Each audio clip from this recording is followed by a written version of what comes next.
cette volonté que nous sommes sanctifiés par l'offrande du corps de Jésus-Christ une fois pour toutes. Amen. Le thème c'est Christ a souffert pour nos péchés.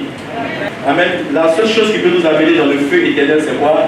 Le péché. En vertu de cette volonté, ça veut dire qu'on peut dire en vertu de cette loi, en vertu de cette volonté, quelle est cette volonté? La volonté, c'est quoi? C'est Christ a accepté de venir donner sa vie pour que toi tu sois arraché du péché. Amen. Amen. Et nous sommes sanctifiés par l'offrande du corps de Jésus-Christ. Et c'est ça le mystère du christianisme. Amen. Parce que les autres religions posent des actes, ils se sacrifient, ils font des choses pour être sanctifiés et agréables à Dieu. Mais la Bible dit que Christ est mort et par sa mort nous sommes sanctifiés. Cela ne vient pas de nous, mais cela vient de Dieu. C'est ce qu'on appelle la faveur. Voilà pourquoi le chrétien peut dire sans se tromper que j'irai au ciel. Et à part le chrétien, aucune religion au monde ne peut affirmer pour dire que je suis sûr que quand je quitterai la terre, j'irai au ciel. Eux tous ils disent peut-être là, on ne sait pas, on attend qu'il y ait un jour. La Bible déclare que nous sommes sanctifiés une fois pour toutes. Christ est mort, il ne peut pas venir mourir encore pour nous. Et cette sanctification que nous avons est éternelle. Amen. Vous savez, le véritable combat de l'homme commence d'abord dans ses pensées. Ce n'est pas ce qui se passe autour de toi, ce n'est pas ce que tu es en train de subir, mais ce qui est en toi, ce qui est dans tes pensées, c'est ça ton combat de chaque jour. Le péché fait souffrir, le péché affaiblit l'esprit, le péché fait perdre la conviction, l'assurance d'être enfant de Dieu. Le péché confessé est pardonné. Le péché n'est pas sans conséquences. Il va laisser des cicatrices dans ton corps et dans ton âme. David, il a eu ses péchés pardonnés, mais il y a eu des conséquences.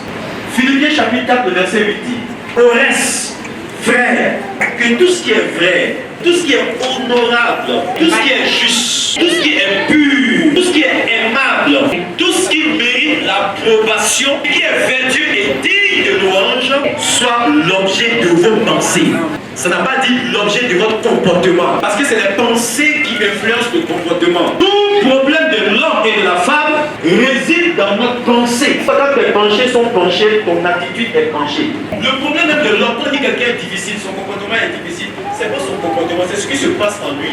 Ce qui est en train de vivre, c'est ce qui se répercute dans sa manière de faire. Regardez, ce que tu as, c'est ce que tu donnes. Regarde quelqu'un qui est content, quelqu'un qui est heureux dans la rue, quand tu le convoques, il dit non, vitalité qu'elle est bizarre, dans la guerre. C'est-à-dire, ce qui est en lui, c'est la paix, c'est ce qui te communique. Mais quelqu'un qui a en lui du désordre, le problème, qui a de la haine, qui a de la méchanceté, la méfiance dans son âme, il projette cela parce qu'il pense que les autres sont comme lui. Quand il s'entoure, sa femme pense que les autres aussi sont comme lui. Celui qui ne va à l'église à l'heure pense que tout le monde aussi est comme lui. Tes pensées, personne ne te voit. Amen. Et le péché dans le corps de l'homme finira à ruiner ta vie. Le péché, c'est de manquer de but. On dit bon, maintenant on va proclamer que maintenant tu vas voir la voiture, tu vas voir le mariage. Eh, Matrice, c'est ok, Matrice, il y a pas de mal. Vraiment, on va bénir. Donc, pas Matrice, il y a pas de mal. Matrice, il y a pas de mal. Finalement, Dieu t'a pardonné. C'est comme ton père te dit, mon fils, il t'a pardonné. Et puis il te parle. Il a là qui a pardonné. Finalement, il te demande à Boïbaï. Amen. Donc, quand l'esprit est affaibli, le péché affaiblit l'esprit, quel que soit ce que tu es, quelle que soit ton option, quand tu vis dans le péché, ton esprit est affaibli. Et quand ton esprit est affaibli, ta foi va décéder, va mourir. Et quand ta foi décède, tu vas toujours continuer à chanter, tu vas toujours continuer à prêcher, tu vas toujours continuer à te maquiller, venir t'asseoir comme la Sainte Marie-Thérèse à l'église. Mais au fond de toi-même, ta foi est décédée. Décédée, c'est-à-dire que les démons ne te respectent plus. Parce qu'ils voient ta foi, parce que Dieu consomme ta foi, il a le consommateur de la foi. Et quand Dieu consomme ta foi, il est obligé de mettre tes ennemis en déroute. Voilà pourquoi nous, enfants de Dieu, leaders, femmes, hommes, enfants, il est important que nous puissions prendre notre vie chrétienne au sérieux. Au sérieux. Tu peux t'amuser avec toutes choses. Tu peux t'amuser avec toutes choses. Tu peux t'amuser avec ton travail. Tu peux t'amuser avec ton foyer. Mais ta vie chrétienne, tu joues avec et t'amuses avec toi-même. Amen. On doit prendre notre vie chrétienne au sérieux. On ne vit pas pour quelqu'un. On ne vit pas la foi pour quelqu'un. Amen. Pourquoi on doit prendre notre vie chrétienne au sérieux? Pour ne pas être un scandale pour ceux qui nous entourent. Gloire à Dieu. Philippiens chapitre 4, verset 9. Il dit ce que vous avez appris, ce que vous avez reçu et entendu de moi, ce que vous avez vu en moi, pratiquez-le. Qui est le gars de courageux? Qui d'entre nous peut dire ça? Il faut être un modèle pour pouvoir dire ce genre de trucs. Et ce fut un défi qu'il a lancé à son assemblée. Parce qu'un leader qui dit aux gens, faites ce que je vous dis.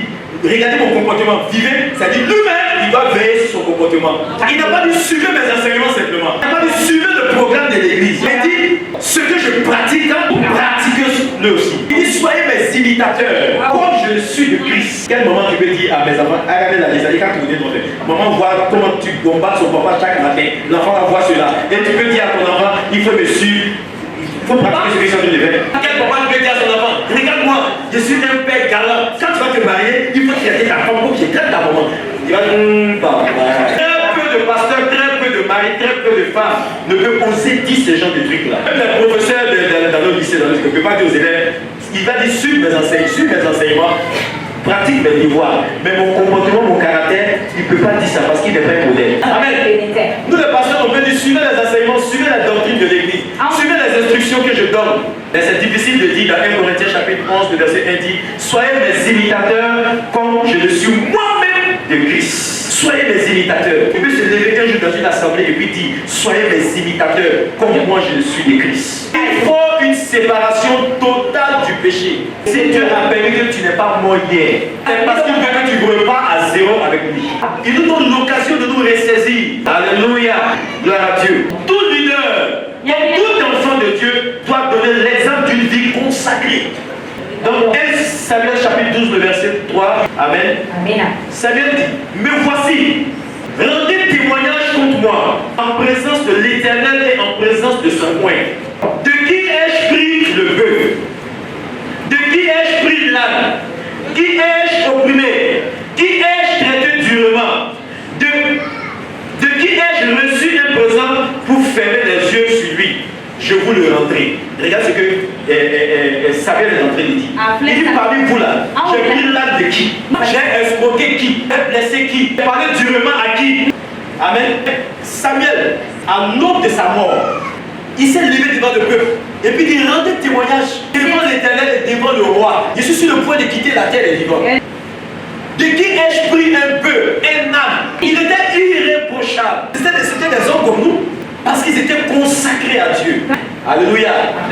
Quand on est consacré, si tu n'es pas consacré, tu seras reprochable. Mais toute personne qui cherche, qui a le désir d'être consacré, vous allez voir, il va se défaire de beaucoup de choses. Samuel n'a pas voulu que la honte soit sur lui. Il n'a pas voulu que son ministère soit discrédité. Donc on a veillé sur sa conduite. Le combat, quand on parle de combat dans la vie chrétienne, c'est pas avec des démons. De Jésus pour chasser les démons. C'est pas le problème que tu t'avais dans ta famille. Ça, c'est pas un problème. Ça c'est notre désobéissance qui amène des problèmes dans nos familles. Si chacun est là, qui joue son rôle, vous allez voir que les pions vont bien rouler. Mais le combat, quand on parle du combat de la vie, c'est le combat contre la chair. Le combat de chaque jour. Le combat contre le péché. Christ est mort pour nos péchés, c'est vrai. Mais nous-mêmes, on doit discipliner notre chair. 1 Corinthiens chapitre 6, le verset 12. On dit, tout m'est permis. Tout m'est. Il m'est permis d'être un rappeur. Il m'est permis d'être un règlement. Il m'est permis d'être un rastaman. Il m'est permis aussi d'être sculpteur. Je veux dire, tout m'est permis, mais tout n'est pas utile. Est-ce que c'est utile?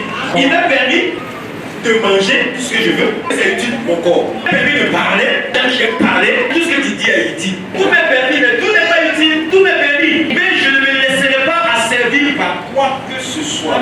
Accepter souffrir, c'est avoir renoncé à soi. 1 Pierre chapitre 3, le verset 18. Christ a souffert une fois pour tous les péchés. Lui, juste pour les injustes. Afin de nous amener à Dieu. La mort de Christ doit nous amener à Dieu. Ayant été mis à mort quant à la chair, mais ayant été rendu vivant quant à l'esprit, lequel aussi il est allé prêcher aux esprits en prison. Le péché dès l'origine a emporté l'homme de Dieu. Christ est mort dans la chair, son esprit était vivant, descendu aux enfers. Quand nous allons mourir, la chair, l'esprit n'a pas envie. Nous pourrons ramener les gens qui sont morts dehors. Ils ne connaissent pas Dieu, on pourra les amener. Pourquoi les gens ne se convertissent pas? Pourquoi les gens ne viennent pas à l'église? Parce que nous sommes vivants en ce qui concerne la chair. Amen. Mais quand on va mourir selon la chair, notre esprit va libérer les gens qui sont prisonniers. C'est parce qu'il a accepté de mourir qu'il est descendu. Et ça là, c'est tout un tas de mystère. Qu'est-ce que Jésus allait faire aux enfers? Quand Christ est descendu aux enfers, il déclare qu'il allait prêcher aux esprits. Parce que quand quelqu'un meurt, sa chair reste sur la terre et son esprit va dans le séjour des morts. Donc Christ est allé dans le séjour des morts. Or, dans le séjour des morts, il y avait l'esprit de tous ceux qui étaient morts. Gloire à Dieu. Il est très important de se repentir. Quand il n'y a pas de repentance, il n'y a pas de salut. Une église qui n'arrive pas à se repentir. Une personne qui n'arrive pas à prendre un temps dans sa vie pour dire non, je remets ma vie en ordre. Ce que je fais, je reconnais qu'entre moi et Dieu, il y a des problèmes. Une personne qui n'arrive pas à faire cela est en danger. Il faut qu'à arriver à un temps de ta vie, tu t'arrêtes. Qu'est-ce que c'est que la repentance? La repentance, simplement, c'est aussi une voie qui n'est pas correcte. Tu décides de te détourner et prendre une autre voie. Parce que le péché est mauvais. Le péché est dangereux. Quand il y a des tas de souffrance, au lieu de voir comment est-ce qu'on peut mettre notre vie en ordre avec Dieu, on commence à crier Dieu, qu'est-ce que je t'ai fait? Et puis je souffre comme ça. Et regarde ta vie. La plupart des souffrances, c'est l'amour de Dieu. Il nous permet de pouvoir revoir notre comportement avec lui et de nous réconcilier avec lui. Pourquoi aujourd'hui la médecine est en train de jouer à un jeu très dangereux où on aide les gens à mourir, on a fait des piqûres, et puis il dort et puis il meurt. Il n'a pas le temps de se repentir. Mourir c'est bon, mais qu'est-ce qui t'attend là-bas? Le péché ne laisse personne tranquille. Amen. Si tu vois que le péché commence à te laisser tranquille, c'est que mon ami, tu es loin de Dieu. Parce que tout enfant de Dieu qui a l'esprit de Dieu, quand tu poses un acte, tu n'es pas tranquille. La Bible déclare que si notre cœur nous juge, l'esprit de Dieu est encore plus puissant que notre cœur. Quand tu pêches, tu te confesses, un autre péché encore qui vient. Ça c'est la culpabilité. Parce que Satan va toujours te dire que tu n'es pas pardonné. Amen. Et tu vas confesser le même péché 100 fois. En confessant plusieurs fois le même péché, tu outrages le sang de Jésus. Or, dans le livre des Hébreux, on dit si tu foules le sang de Christ, il n'a même pas de sacrifice pour toi encore. Voilà pourquoi nous devons revoir sa vie ce matin. Chacun sait ce qu'il est libre. Chacun connaît ses faiblesses. Nous avons la possibilité, avec le nom de sang de Jésus-Christ, de nous libérer du péché. Nous ne sommes plus esclaves du péché. La Bible déclare que la loi de l'esprit de vie en Jésus nous a affranchis de la loi du péché et de la mort. Le péché endort l'esprit, abat l'âme. Le péché là, tu as peur de la présence de Dieu, tu as peur de venir à l'église. Et tu penses que tout le monde sait ce que tu fais. Or, tout le monde a son problème. 1 Pierre chapitre 2, le verset 21. Et c'est à cela que vous avez été appelés. Parce que Christ aussi a souffert pour vous laissant un exemple, afin que vous suivez ses traces. Christ a souffert. Alléluia. Nous aussi, on doit. On en a tort. La souffrance, c'est quoi? Quand tu vois que tu peux. Ça, c'est une opportunité, une occasion pour toi de gagner de l'argent. Mais à cause de ta foi, tu dis non, non, je ne me mets pas dedans. Tu vois des millions là, et puis tu vois ta situation, tu renonces à ça. Il y a une souffrance, mais Christ aime ça. En fait, le renoncement, ça fait souffrir. Quand quelqu'un renonce à lui-même, c'est-à-dire qu'il renonce à lui-même, il y a une souffrance dedans. C'est-à-dire la chair te dit, mais ça c'est l'occasion. Ça c'est, faut pas gâter. Ça c'est l'occasion de pouvoir manifester ton plaisir. Mais tu refuses, tu décides de dire non, je ne peux pas. Je ne veux pas cette invitation. Je refuse cela. Donc ta chair souffre. Mais c'est ça le sacrifice de bonne odeur. La chair nous pousse. La chair brûle. Et un plaisir qui ne dure pas longtemps. Pourquoi se mêler dans ça? Il perd la joie. La chair veut le plaisir immédiat. Et elle met l'âme et ton esprit en danger. Nous devons accepter de souffrir. Tite chapitre 2, le verset 15. Dis ces choses, exauce, reprends une pleine autorité. Que personne ne te méprise. Vous savez, aujourd'hui, les pasteurs qui tapent beaucoup sur les gens, on dit leur orgueilleux. C'est parce qu'on vient avec un c'est parce qu'on vient dans son église. On va là où on nous caresse. Paul, je vois une étoile, tu vas devenir président de la République. Paul, je vois que. Non, tu as une nouvelle voiture. Paul, je vois. Là, ils sont contents. Amen. Mais quand tu tapes quelqu'un, amassez-moi, là, commencez-moi. Il m'a dit tout, il m'a sagré dans les gars. Les gens pensent que l'église est une association, ils ne savent pas que c'est un royaume.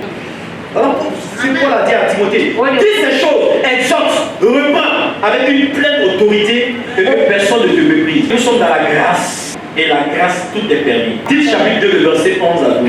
Car la grâce de Dieu, source de salut de tous les hommes, a été manifestée. Elle nous enseigne à renoncer à l'impiété. Ce matin, sincèrement, le Seigneur veut notre transformation et que nous abandonnons le péché. C'est ce qui nous empêche de grandir, c'est ce qui nous empêche d'être bénis, c'est ce qui nous empêche de dominer dans le monde spirituel. Le péché, les péchés que nous caressons, les petites choses que nous laissons dans nos vies, c'est-à-dire la chose qui tue là, sont des choses qu'on tolère dans notre vie. C'est ça qui nous détruit à petit feu. Voilà pourquoi aujourd'hui tu vas t'approcher de ton roi, de ton Seigneur, de ton Dieu, qui t'aime, qui t'a tant aimé. Si tu n'es pas mort, c'est parce qu'il t'aime. Si tu n'es pas béni aujourd'hui, c'est parce qu'il veut que tu puisses te réconcilier avec lui. Ce matin, tu vas t'approcher de lui. Tu vas renoncer à ta vie. renoncer à tout ce qui te perturbe. Tu vas refuser le sale comportement que tu as. Il va dire le son de l'agneau de te sanctifier. Et là, d'avoir mon frère. Le Seigneur est là, il est bon. Il est prêt à te pardonner. Il faut prier, mon frère. Redonne ton cœur devant le Seigneur. Prie avec ton cœur. Reconnais tes fautes. Reconnais tes faiblesses. Reconnais que tu n'es pas Seigneur pour lui. Reconnais que tu n'es pas consacré à lui. Seigneur, nous nous tenons devant ta face pour te demander pardon. Seigneur, nous te demandons pardon, Seigneur. Pardonne à nos vies, Seigneur. Nos attitudes, notre comportement, notre parole, nos gestes, Seigneur. Nous n'avons pas honoré ta présence en nous. Nous n'avons pas honoré, Seigneur, ton sacrifice. Aujourd'hui, je viens devant toi. J'apporte le peuple ce soir, ce matin. Je t'apporte le peuple que tu m'as donné.